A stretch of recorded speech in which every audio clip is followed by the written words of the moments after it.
Boy, this is a question of how much help do we give our adult children that parents struggle with. Most people are not even adequately prepared to answer that question until they find themselves in the mess, if you will.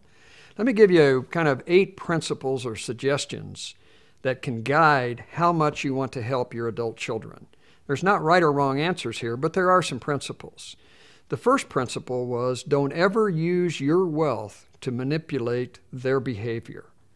In other words, you don't want them making a decision that's really your decision, but you put them in a situation where they don't have any choice. I can think of situations where parents will make their financial help conditional. I don't think financial help to adult children should be conditional. It should be unconditional. Otherwise, it's not a gift. It is just an attempt to manipulate their behavior. Secondly, and here's a really big one for parents that have the financial means to help their children, is you never, ever want to commit your children to your lifestyle.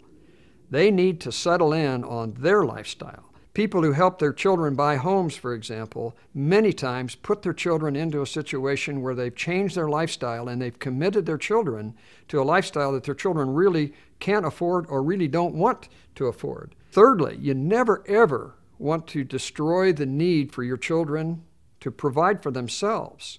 We have 2 sons and 3 sons-in-laws, and what I never, ever want to do is to destroy my sons-in-law's need to provide for their families, or my sons' need to provide for their wives and for their families. And so if I'm going to help, I've got to make sure it's in such a way that I'm not taking away their need to provide. I never ever want to come between a husband and a wife. I never ever want my gift, for example, to be given to one of my children and consequently coming between the husband and wife relationship. That's one of the most devastating things that can happen. And something close to it is I never ever want to come between my parents and the children or my grandchildren. So if I'm going to help my grandchildren, I want to make sure that my children understand how we're going to help and that they're in perfect agreement with it and it's a part of their plan also. I don't want this to be about me and my grandchildren. I want it to be about the family, me and their family. Another one is I never ever want to get in God's way of dealing with my children. A lot of times I might be able to bail them out, but God is in the process of doing something for them. I had my oldest daughter, her husband lost his job because of a downsizing of the corporation, and we could have stepped in to help him. The good thing was that they had the financial resources to live out of their savings account, and they learned more by having to live out of their savings than had I come in and gotten in the way of what God wanted to do in their life, and they've come out of it in just great shape. I think another principle is don't ever be manipulated by your children's expectations.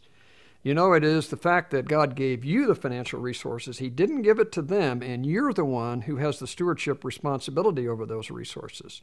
Be really, really careful that you don't allow your children to manipulate you by their expectations. And then lastly is don't ever forget that as a Christian, you're the one that has the stewardship responsibility over these resources.